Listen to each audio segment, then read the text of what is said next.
Hello, this is Brian Foster on Kardec Radio, presenting the program Spiritism and the Spirit World Around Us.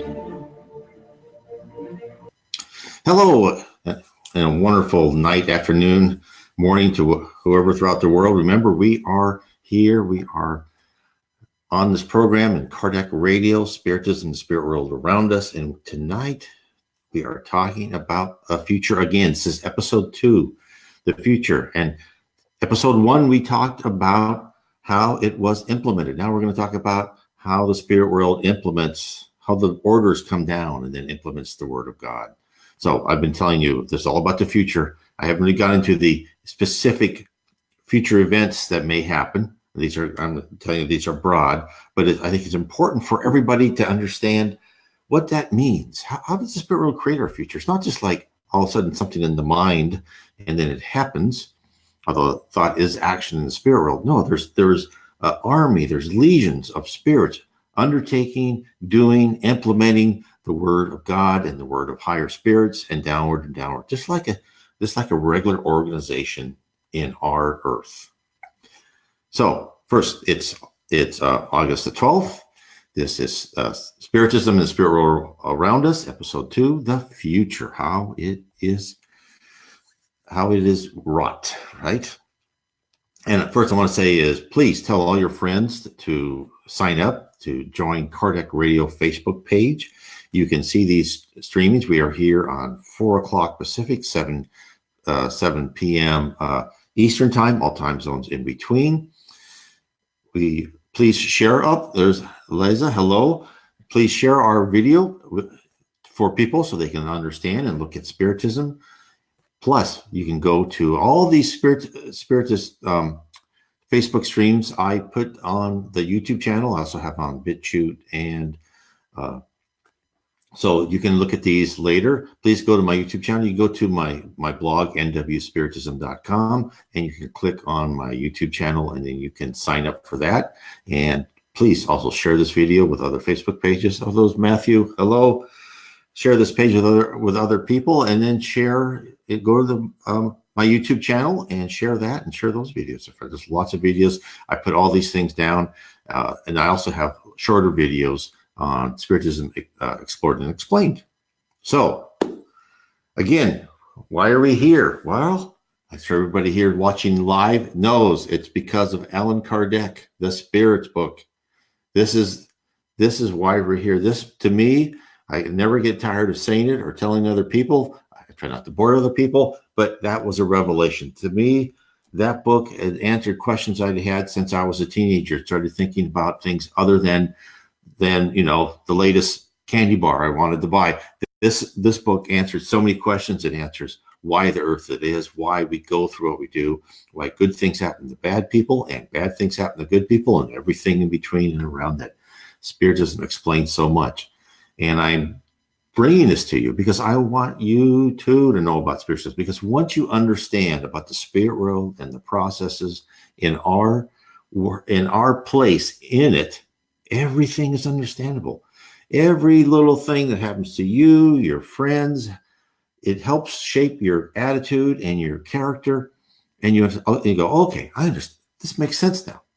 It's a revelation. There's nothing I can say. And the Spiritists call this the third revelation, right? The first revelation was Moses, the 10 Commandments. The second was Jesus. And then this is the third, because Spiritism came as promised by Jesus as the consoler, the spirit of truth that would come to the earth. And Allan Kardec, what is called the codifier of Spiritism. The other thing before I start on the future, is Allan Kardec. The other book I recommend everyone get is The Gospel According to Spiritism. I don't know about you. I'm sure other people are much smarter than I am, but when I read the Bible and all the parables, I didn't quite really parse everything that was there. This gives you so much insight.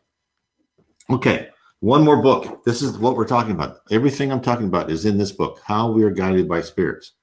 How did I create this book? This is all what I did is I took messages given to the Reverend Jiva Owen in the early 1900s, and I categorized them. And then I looked at the messages he received, and then juxtaposed them to other messages in other writings. We have Chico Xavier, Allan Kardec, Leon Denis, Yvonne Piera, all great spiritist mediums and authors that just told us so much. And what's special about the Reverend G. Val Owen is the information he gave.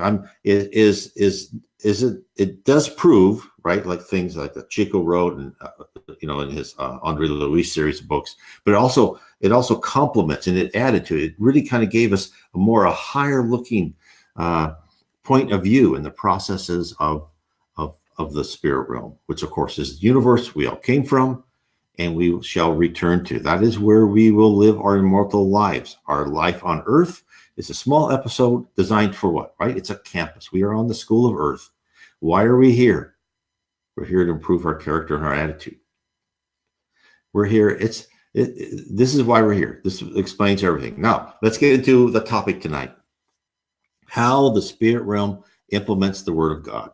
Now, so we think of God in heaven as a place where our Supreme Lord has everything ordered, right? Perfectly ordered. A machine with gears and cogs that run for infinity without any required maintenance. A utopia where there's no need for improvement. On the contrary, according to Spiritism, earth is an imperfect representation of heaven. From this, we understand that there are organizations, learning centers, work, architecture, all of the required components that we need on earth to run a large city or a nation, which also plays a role in heaven. So therefore, really, even in the spirit world, nothing is static. Like a time-lapse video of a busy city center, the higher celestial spheres are constantly in motion. Think about this for a second. Think about how this alters the norm of what people think in heaven. People think heaven is you go to a place, and all different religions and doctrines. Spiritism is a doctrine. You go to this place, and it is the place, right? It doesn't change. You don't change. You are there. You're there. You live in this wonderful paradise of Elysian fields. Spiritism says, nope, sorry, it doesn't work that way. And this is what's so interesting about it. So this constant motion, this constant improvement, this constant changing, it has to be orchestrated by a sophisticated organization. A command and control structure is a requirement in order to accomplish the directives of management. Well, now, when I say directives of management, that means our future. Where does the spirit world want the earth and the population on earth to go? What is the goal? What are we being taught, right? How is the earth changing in order for us to learn what we need to learn? Everything's interrelated. And this directive of management, in other terms, I could also say the word of God. Now, in my books, I've written about the organization of certain sections of the higher planes, but I have not detected a good explanation in the books I've read of the process of decisions being turned into actions through multiple layers of management in the spirit world.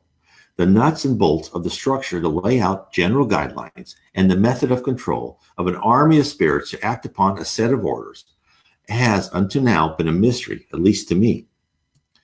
And there are many gems of knowledge exposed in the book Beyond the Veil. Of course, that is a series of books that's what I've written into this, and categorized and explained everything that was sent to the Reverend G. Val. Well, not everything, I shouldn't say that.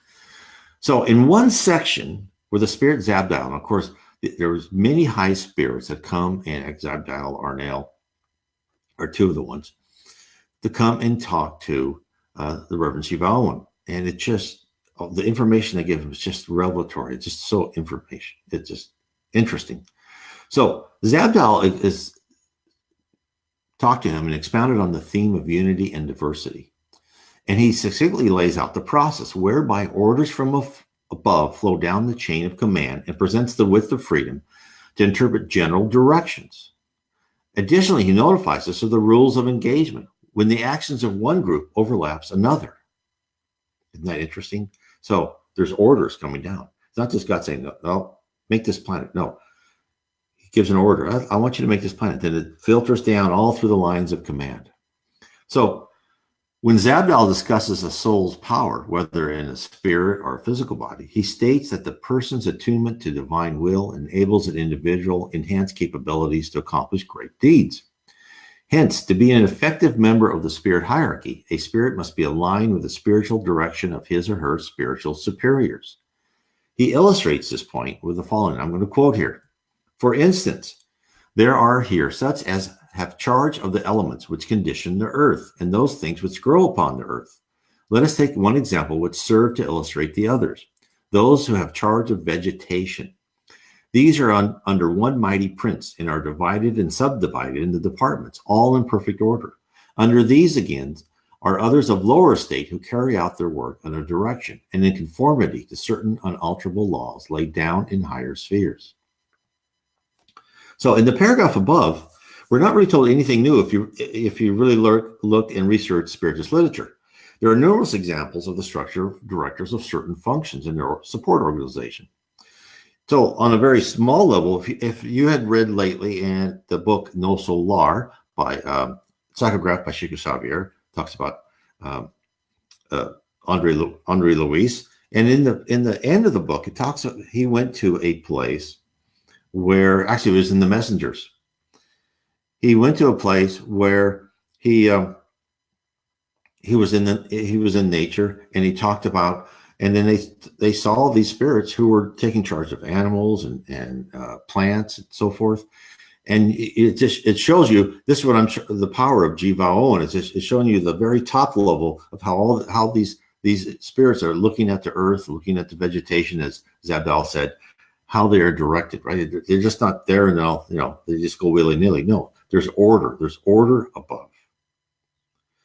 And therefore, and then another example is the Spirit Emmanuel in the book On the Way to the Light, reveals that Christ was a member of the community of pure spirits who directed the establishment of our entire solar system.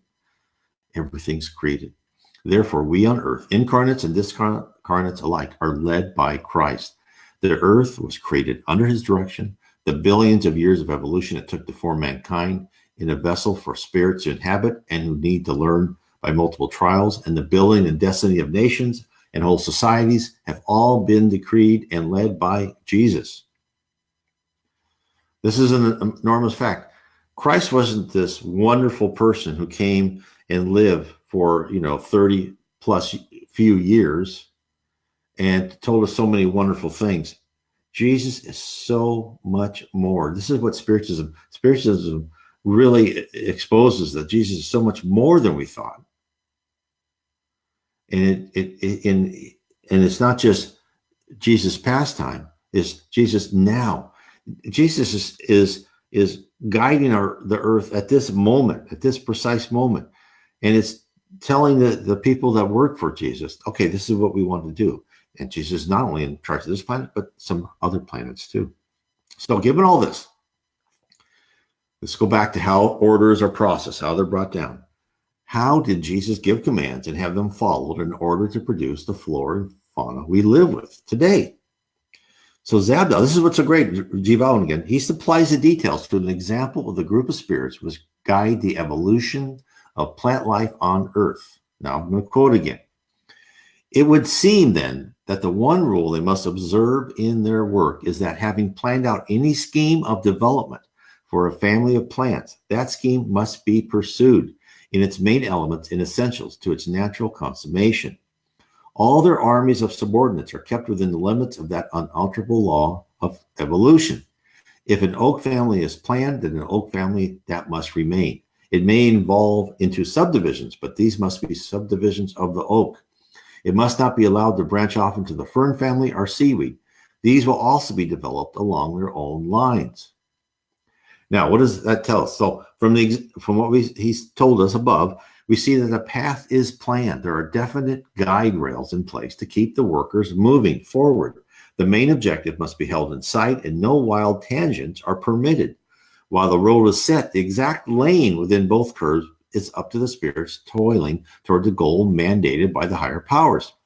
So in essence, first, if you ever look at plant life or you see these evolution of plants or the evolution of animals and you see this like tree and how this goes there, well, we're just discovering what the spirit world has planned all along. And really that's what science is, right? We're discovering what our earth is like, how it works. Now, what we should know that this didn't happen happenstance. It happened for a plan. And Darwin was right. There's also evolutionary rules, right? And evolution changes things. But it's part evolution, environment, and it also it shows that it's guided by the invisible hand. Yes, and then Elijah said that the book No Solar demonstrates the love of God and Jesus, and of the discarnated spirits, how we are loved and we're helped all the time, and we can't forget that because we are just surrounded. It's go off on a quick tangent there. That just if you want to look at what Spiritism tells us, in essence, is you have to look at us here on Earth. It's like if you look at like kindergartners, right? A kindergartner is a child in school or nursery school or whatever, and they're doing things, and they don't even consciously know that the teacher is surrounding them, kind of guiding them what to do. And a lot of times when they play games and stuff, they don't even know they're learning. Well, think of that as us. And this is what we're doing here, and what the Reverend G. Vaughn is telling us, is he's telling us how we're being led and how we are learning lessons. And we think we just think this is natural. We think we are creating, this is what we want to do. No. It's our space of freedom is much less than people think it is. Random events. Some spiritists think there's no such thing as a random event. I think there's probably some things that are unexpected, even to the spirit world. I could be wrong, but our ability to set our own future is much more limited than one thinks. Now, let me get back. So let's get back in. Now, Zabdal's great because he discloses, okay, now he just said everyone's mandated to go within their lane, right? And there's different teams that are all set to do things. Next, Zabdal discloses what happens if two teams work at cross purposes, right? Because you may have a oak tree, but then you've got this other plant that may kill the oak tree, right? So this is what he says. I'm going to quote. Another law is that no department of spiritual workers shall be able to negate the operations of another. They may not and often do not work in conformity, but their operations must be along the lines of modifications rather than absolute negation, which would mean destruction. Thus, we find that the seeds of two plants of the same family be mixed. The result will be a mule plant or a blend or a modification. But the seed of one family being mixed with that of another is without effect, and in neither case is effect annihilation. A parasite might entwine itself around a tree, but then ensues a fight. In the end, the tree is usually worsted and pays the penalty of defeat, but it is not suddenly laid low. That fight proceeds, and indeed, sometimes the tree wins. But it is recognized here that those who invented and carried out the parasitic idea have in the main won the battle of the forces. So what is he telling us? Again, haven't we seen this in successful companies, right? The supreme intelligence have set up a system of positive conflict between teams, whereby different groups could be in competition with one another. On the other hand, they both serve to improve the quality of the products they created. No group is allowed to utterly destroy what the other developed. If a defect is found, then the time is granted to modify the effective creation to strengthen it. Darwin was right about the theory of evolution. What he didn't know that there are spirit teams subtly influencing modifications to DNA to achieve the desired result. It even happens in us humans too. When a person is born, it's not just it's a combination of heredity, and then also for some people, not all, spirit world will actually modify DNA. One example is, let's say a person's supposed to be a physician, a surgeon. That person will be given better coordination, more calmness in the hands for that person to eventually grow up and become a surgeon. So they don't do that because they think, it might be a 4% chance that he's going to be a doctor. No. They kind of know. That's what I'm telling you. Your destiny is pre-planned for the most part. So each group has a plan, and sometimes they work in concert, and in other periods they are in competition. No matter what, their work always follows divine will. Now, we know capitalism, right? Capitalism is a natural order because it creates diversity. It's competition. Capitalism is competition. Some people win, some people lose in that goal, but it's always you become stronger. That's why capitalism is a very resilient path, right? That's why socialism fails. The spirit world has told us, and even in Emmanuel's On the Way to the Light, that is not communism, socialism, this government ownership of means of production and capital is not supposed to be. It's not going to work.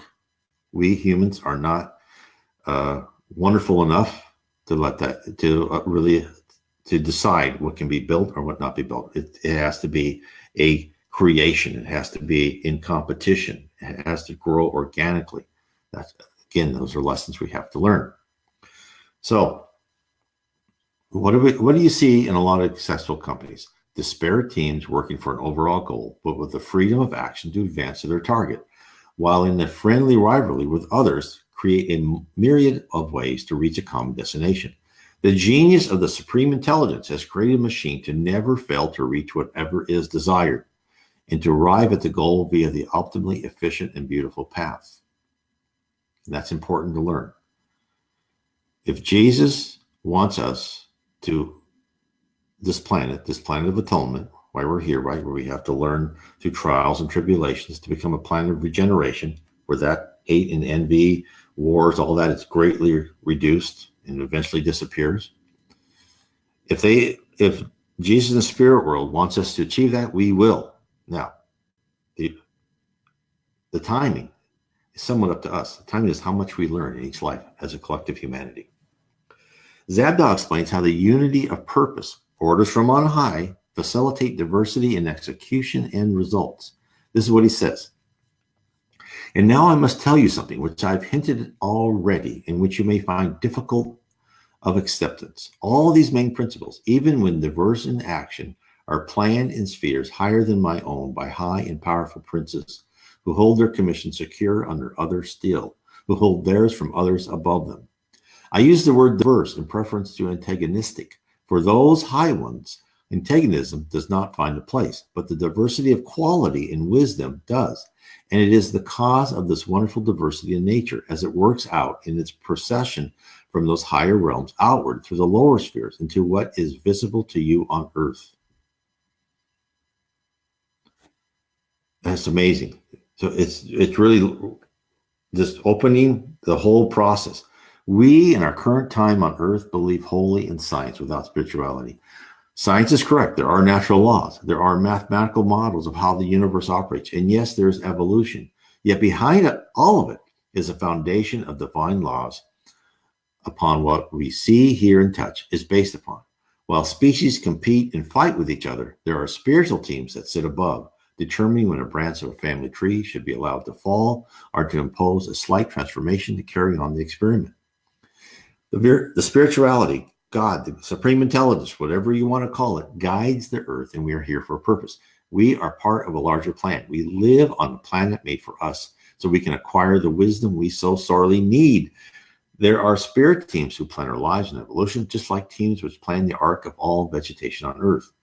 The central lesson for attempting to read between the lines for any prophecy of the future, this is why I'm giving you all this base, all this foundation, is that our transit from present to beyond is always dynamic. There's people working this. While the target can remain the same, right? This is the target, right? The path is influenced by multiple factors and by many departments in heaven. And as such, we must be ready for events to not unfold as first presented, but to come in mysterious ways. Through it all, we need to retain our faith, and the journey will end up at the selected location. Now, analyze what Zabda communicates about our globe. This is what he says. And yet, when you consider the stars of different size and complement, and the waters of the sea, naturally still, but by the motion of the earth and the gravitation of bodies at a distance, allowed to have no rest, and then the more rarefied atmosphere, which also responding to the pulls and pushes of the forces which impinge upon the earth, whips into motion the heavier liquid, and all the diversity of form and the color of grass and plant and tree and flowers and insect life, and life more evolved, the birds and animals, and of the continuous movement along them all, and in the way in which they permitted one to prey upon another, and yet not to annihilate wholly, but every species must run its race before it passes away. All this and more, then you will not, my warden friend, he's talking to Chief confess that God is indeed the most wonderful in the manner of his working, and that the wonder justifies the most fully the measures he has permitted his higher servants to adopt and use, and the manner also of their using. Hence, the spirit world works according to the set of rules laid down by God.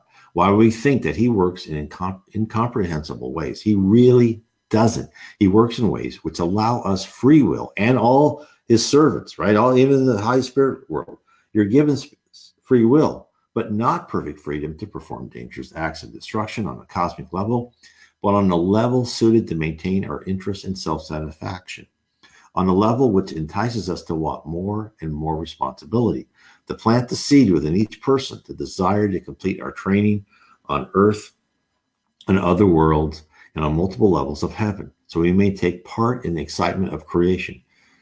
This is what is really awaiting us. What does Spiritism tell us? Spiritism tells us in the Spirit's book. What's our goal? Our goal is to become a perfect spirit. That means someone who is full loving, charitable, fraternal, doesn't think bad thoughts, right?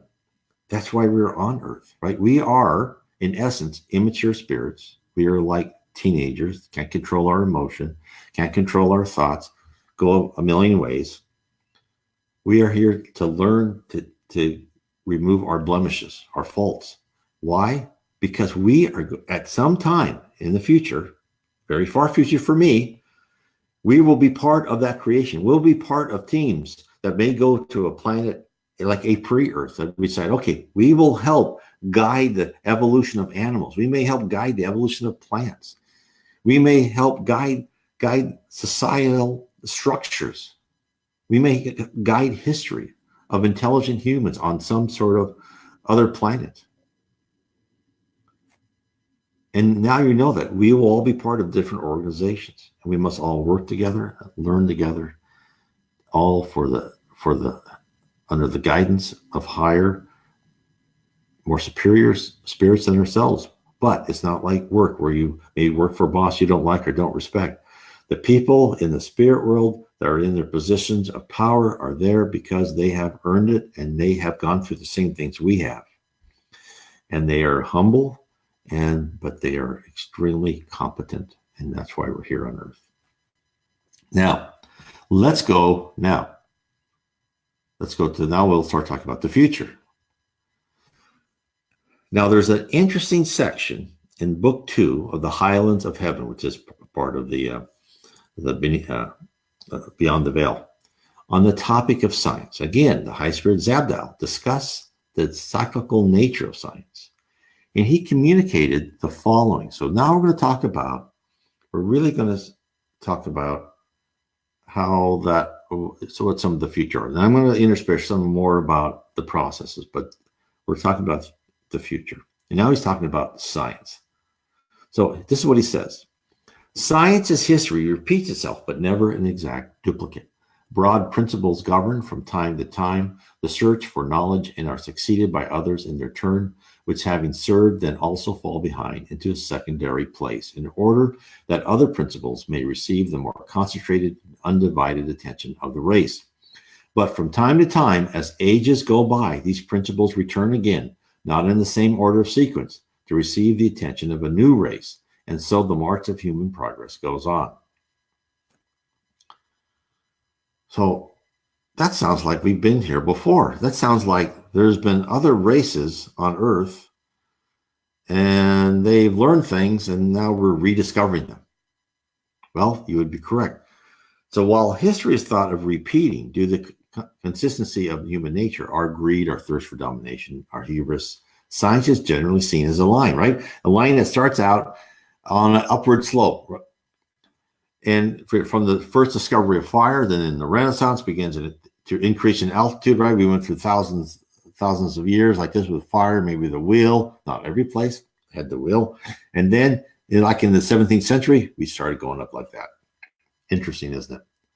But the Spirit Zabdiel tells Reverend Juval, and this is what he said: items of discovery are also lost and found anew, often in other than their original guise, and some with strange features added, and for others, old features lacking.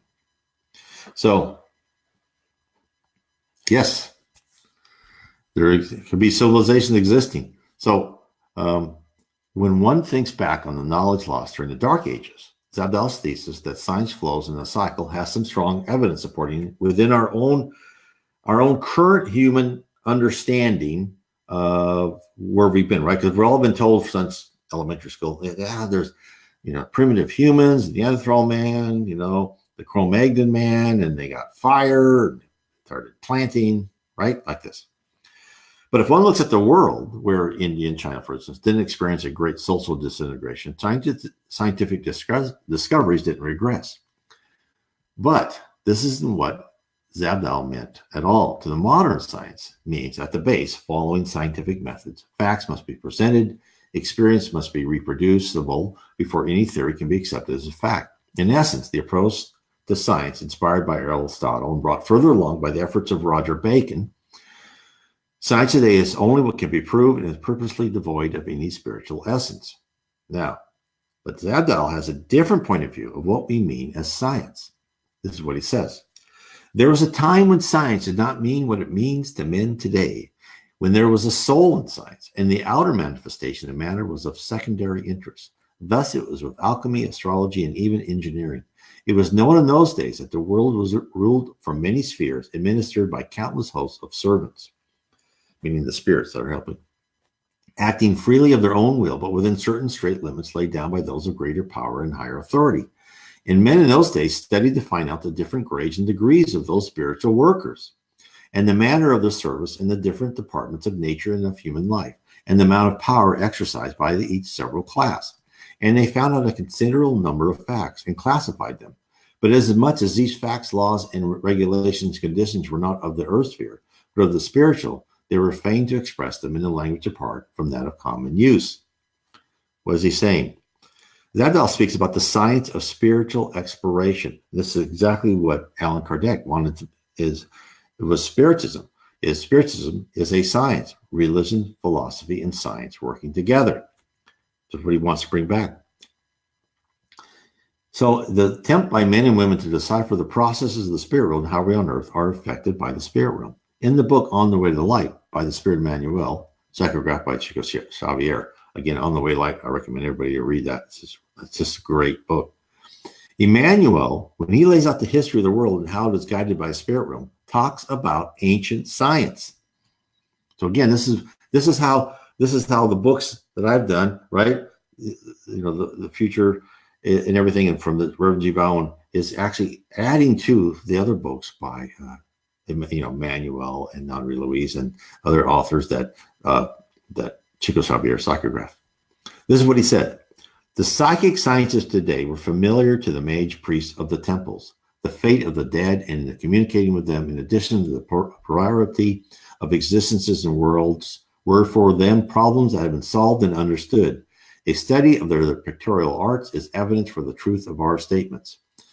Now he's talking about Egypt here, ancient Egypt. In a large number of frescoes, earthly humans are portrayed accompanied by their spirit double.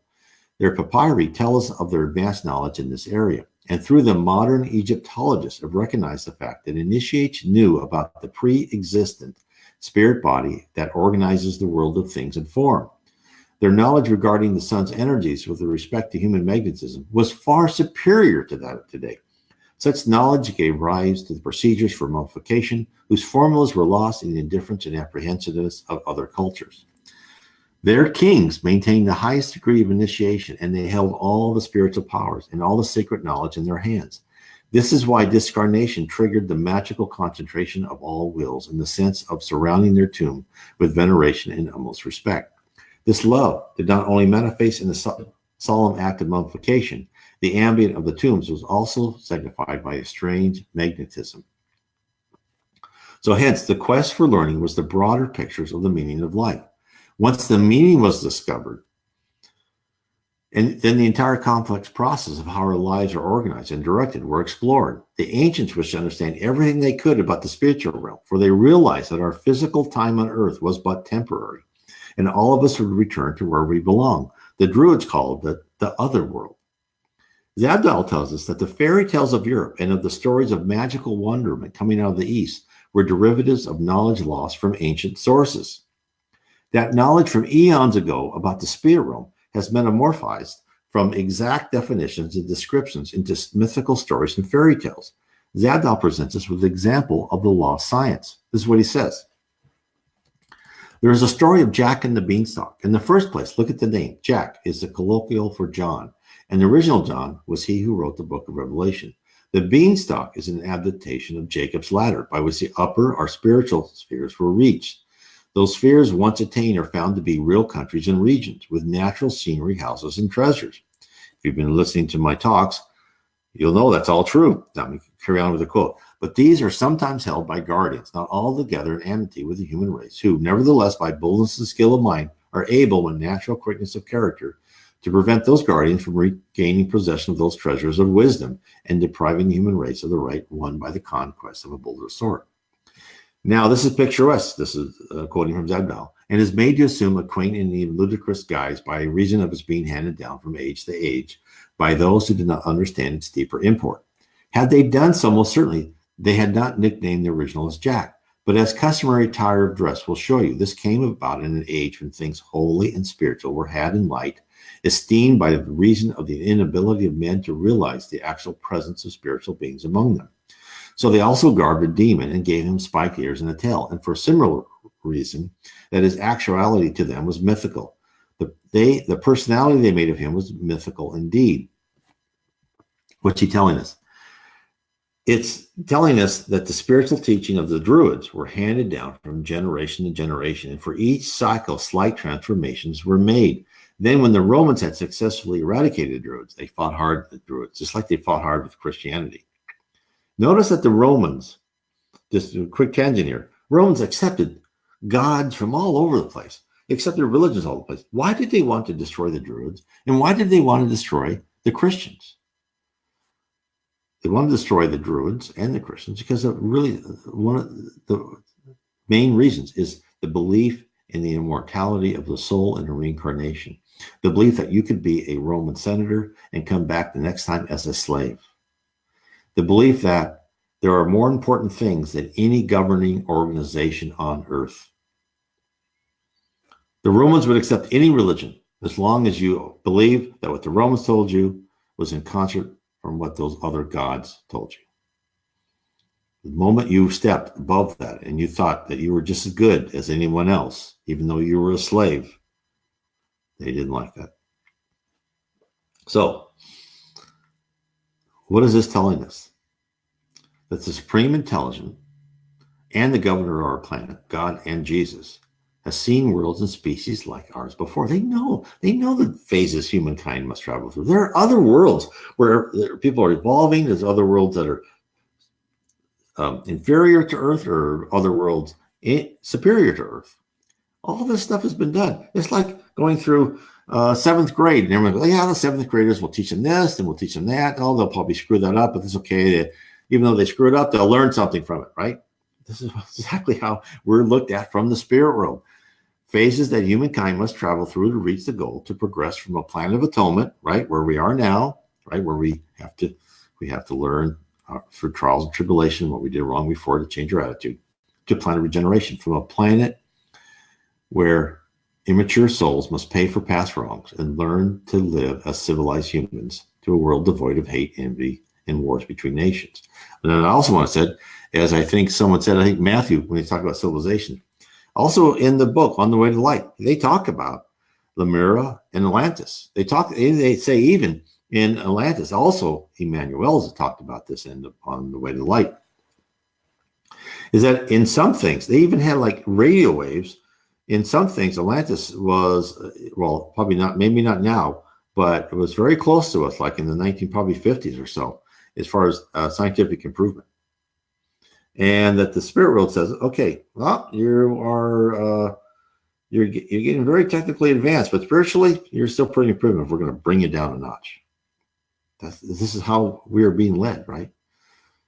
Spiritism tells us, Lemuria, Atlantis, the Atlantis Society. You know, if you read Edgar Cayce, the things he says is amazing. Edgar Cayce was originally a Christian, didn't believe in reincarnation. Then when he started getting all this information, he says, okay, yeah, I believe in reincarnation, right? Even he was something before, I think, in Atlantis, and then I think he came back something in Egypt too, if I remember what I read from him. So we've been through this before. Some of us could have been Atlanteans, and, you know, we probably, you know, did our best to accumulate materialism, but we didn't do our best to be spiritual. So that's what we need to work on now, right? So To reach that goal, right, to be a planet of regeneration from a planet where immature souls must pay for past wrongs. Oh, great. Yeah, Matthew, okay, yes, do that. It should be up there later tonight or tomorrow. Matthew says he's going to link another video on the ancient civilizations. Okay, so to reach that goal, to be a planet, right, of regeneration, one of the aspects is the attainment of the Spiritist doctrine. Now, remember, Spiritism is a doctrine, it's not a religion. What they say in the future is that religions will take the doctrine and then say, okay, yes, yeah, although like Buddhism already says there's reincarnation. But Spiritism has three aspects that work together to provide the scaffolding, which encompasses the ever-growing pool of knowledge. First is philosophy. The Spirit books, which is this book right here, laid down the foundation for the relationship between the spirit and the physical world, the eternal questions of our creation. And our creator, our destiny, and our soul are all covered within Spiritism. Second is science. This is the area which certainly would have the most doubters, rightly so, for nothing has been proven today. Modern society accepts people's beliefs in God, but only as a nod to those that need it. This is beginning to be revealed, though. If the internet, this is both good and bad, but if you read all the stories about NDEs, right, and what people see, you cannot discount a lot of this. In fact, I've read a book, or wrote a book, I should say, The Spirit World Talks to Us, 12 accounts from near death and other experiences. And I went through 12 accounts and took their interpretation of the facts of what happened to them and said, okay, this is what Spiritism tells us, that this is the reasoning behind it, and this is how this process worked. For instance, you saw your Uncle Bob. Uncle Bob looked normal, but then this angel came down. You couldn't even make it out. Well, I said, this is why the angel was bright. This is why Uncle Bob came. This is why he came so fast. I mean, it's all explained by Spiritism. So, and also they tell us eventually science will expose all this. It will expose the spirit world. The third leg of the stool is religion. To be clear, again, I'll say it again, Spiritism does not consider itself to be a religion. Spiritism is a doctrine, a way of life. There are no rites, no churches or temples, and no one who would function as a priest. There is a moral code, a set of divine laws that is implanted in each of us so we may instinctively sense the right path. Now, what we're saying, Spiritism is saying, this is the laws you must follow. No, what Spiritism is saying is that you need to listen to your conscience.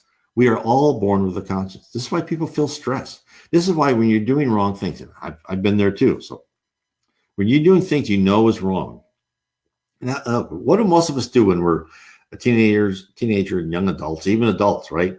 We spend most of our time rationalizing away why we can do something, even though we kind of know we shouldn't, right? This is what Spiritism is trying to tell us: is listen to this inside you.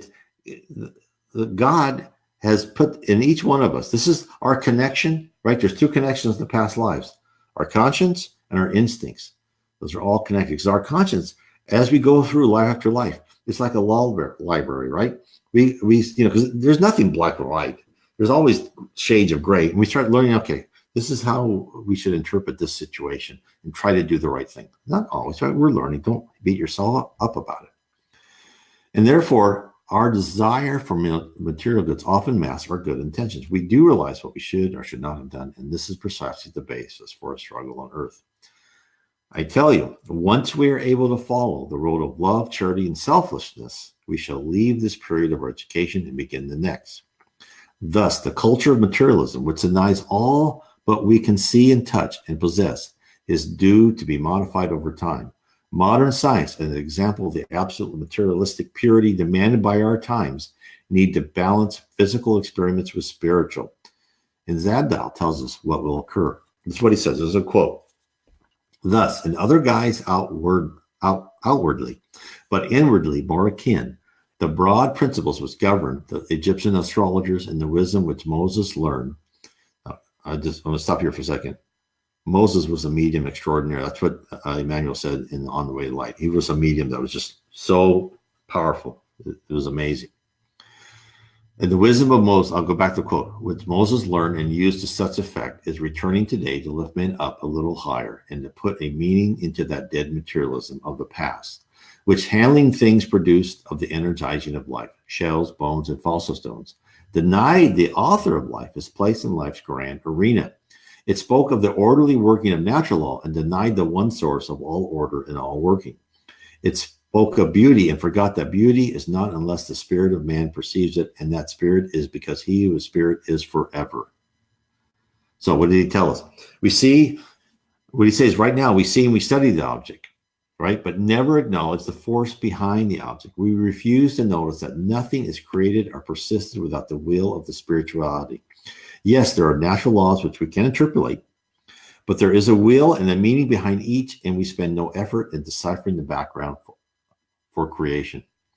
Zabdiel tells us that the spirit world is not idle. They are never idle. They are pushing us towards the goal of cementing science and spirituality. This is what he says.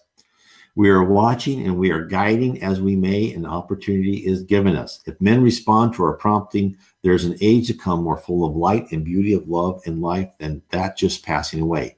And I think they will respond, for the new is better than the old. From behind us, we feel the pressing of those higher wisdom and power as we look earthward. And so we do what we are impressed is their intention and desire. So according to Zabdiel, progress is being made. Now, Zabdiel communicated that message that I just quoted to Reverend G. Vallone on Friday, November 12, 1913, although those books weren't published in the 1920s. The same message was delivered to Chico Xavier by the spirit author Andre Luis in the book In the Realms of Mediumship, published in 1955.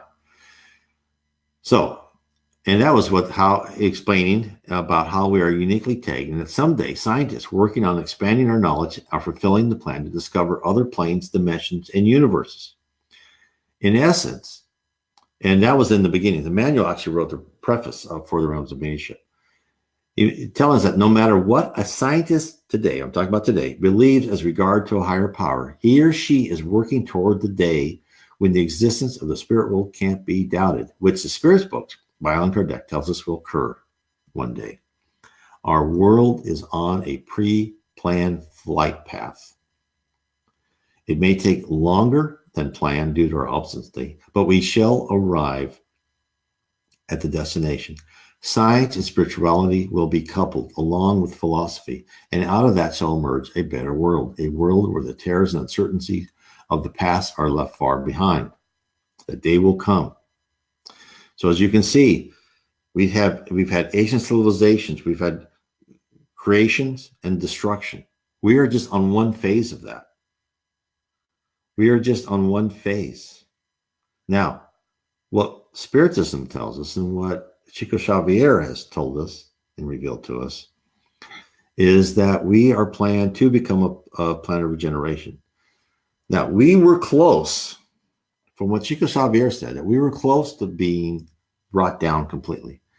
And in fact, what he said in 1969, these group of community pure spirits met and said, oh, well, what happened in 1969? Men went to the moon. They said, look, technologically, the men went to the moon. They got nuclear weapons. They're threatening each other. There's massive wars. Let's do it just like what we did to Lemuria and Atlantis. Let's bring them down again. And what they said, it was Christ intervened, said, no, let's give them 50 years. And if there's no nuclear war in 50 years, then we'll keep going on this path. Well, 50 years is up in July 2019, which is 11 months from now. So we shall see if what it was said, if we carry on beyond July 2019, then more things will happen. We will actually accelerate. In fact, I think it's already planned. I'm not too worried about it because what I've heard within from spiritist mediums and other people, that there's a lot of people reincarnating on this earth. Now, when we talked about the future, let's talk about this one more thing about the future. So if you want the future of society, human race to advance, what do? Well, you reincarnate people who will change the culture, who will change the society, who will bring new inventions to the world. So many people, and spiritually too. In fact, I've heard is that Buddha will be reincarnated. Socrates will come back.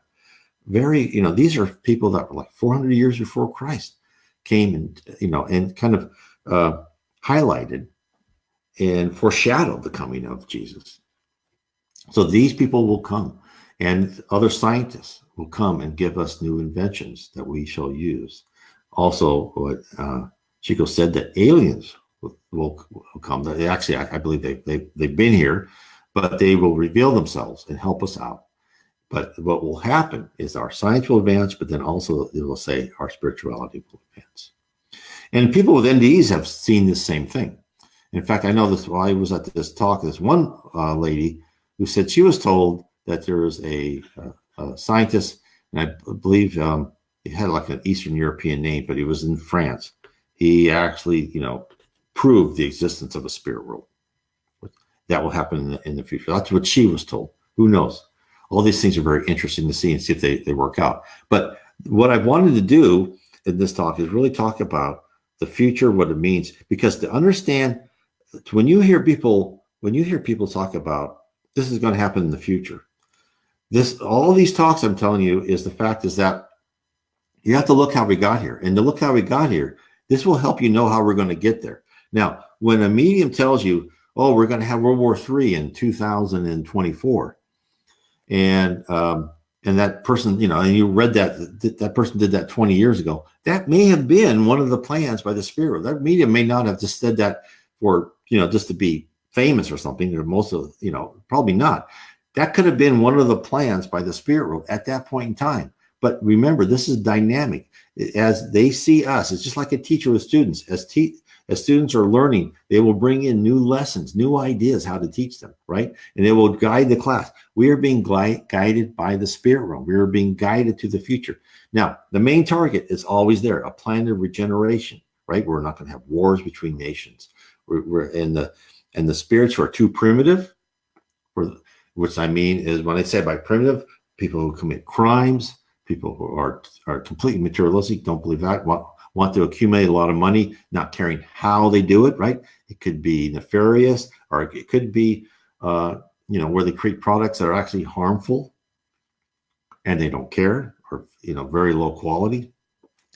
People like that will not be on the planet of regeneration. They will go to another planet of atonement, or maybe some other level where they will be given the chance to keep learning and someday belong on the planet of regeneration. No one is ever left behind forever. There's no hell. There's bad places, but you're only there for a period of time until your attitude and your character becomes better, right? So you learn that love is really what's important, not material existence. So I think we come to the end. I just want to thank everybody. It's been a wonderful night of talking. I will upload this onto the YouTube channel. Please share this video with other Facebook pages. And then you can go to my YouTube channel. Please subscribe. And also I have on BitChute, I upload the same thing up to BitChute too, to make sure it's there. Always have an alternative since YouTube seems to be censoring more and more people. I believe in free speech. I may not agree with you, but even the spirit world tells us we need free speech. We need to listen to everything, even if it's slightly ignorant or wrong.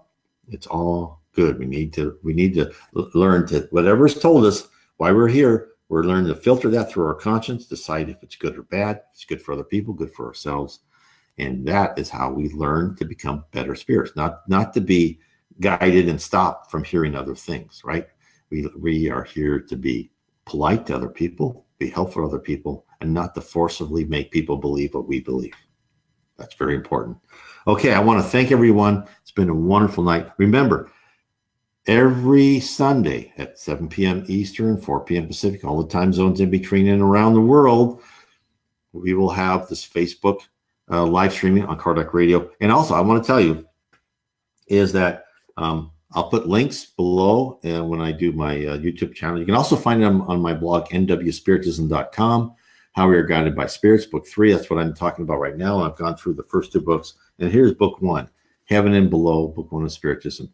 I would get all three of them. I think they will tell you a lot. And they will actually, if you've read Chico Xavier and those type of books, you will actually learn more things on top of that. there's nothing more interesting than reading books about spiritism and books about the spirit world. It just kind of gives you your whole place. So anyway, but remember, again, this is really the head. You should, if you're interested in spiritism, that's really one of the first books you should read.